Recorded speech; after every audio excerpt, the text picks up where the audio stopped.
अस्सलाम वालेकुम। आज बात करूंगी जो चक्कर आते हैं, लोगों को शिकायत होती है अक्सर कि जी हमें चक्कर आ रहे हैं, चक्करों की कंप्लेंट बहुत ज़्यादा होती है। चक्कर दो तरह के होते हैं, तो आपने पहले ये देखना कि आपको कौन सी तरह के चक्कर आते हैं। एक होता है आंखों के सामने अंधेरा आ जाना, और एक होता है कि ज़मीन का गोल गोल घूमना। तो जो आंखों के आगे अंधेरा आता है उसकी अलहदा वजूहात हैं, और ज़मीन का गोल गोल घूमना जो है वो उसकी अलहदा वजूहात है।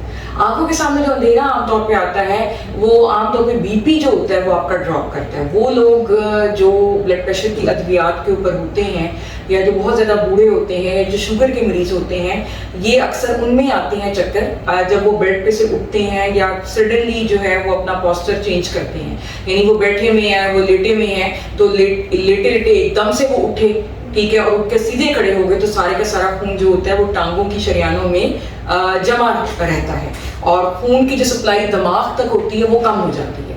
तो जब वो कम होती है तो एकदम से आपको चक्कर आता है। वो एक दिफाई निज़ाम है कुदरत का, और आप फौरन से आपका दिल करता है कि आप लेट जाएं या आप गिर पड़ते हैं। तो जब आप गिरते हैं तो ग्रेविटी या कशिश शकल खत्म हो जाती है, और खून की सप्लाई दिमाग को बहाल हो जाती है। वो जो अंधेरा आ रहा होता है वो खत्म हो जाता है। दूसरे नंबर पे चक्कर है वो गोल गोल घूमना है। अब बैलेंस जो होता है, तवाज़ुन जो है, वो दो चीज़ों का काम है। एक आपके अंदरूनी कान, क्योंकि कान के 3 हिस्से होते हैं, सिर्फ बाहर वाला हिस्सा हमें नज़र आ रहा होता है, दरमियानी कान और अंदरूनी कान हमें नज़र नहीं आ रहा होता। तो वो और दिमाग का एक हिस्सा होता है जिसको हम सेरिबेलम कहते हैं। अगर उसका कोई भी प्रॉब्लम है तो आपको ज़मीन गोल गोल घूमेगी, और अगर कान का मसला है जिसमें सुनाई देने में हो सकता है कि आपको दिक्कत हो, और अगर दिमाग का मसला है तो हो सकता है कि आपके सर में दर्द जो है इस तरह की कैफियत हो।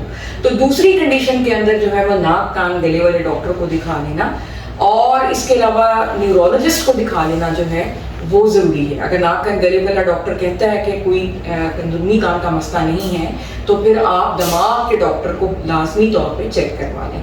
बहुत शुक्रिया।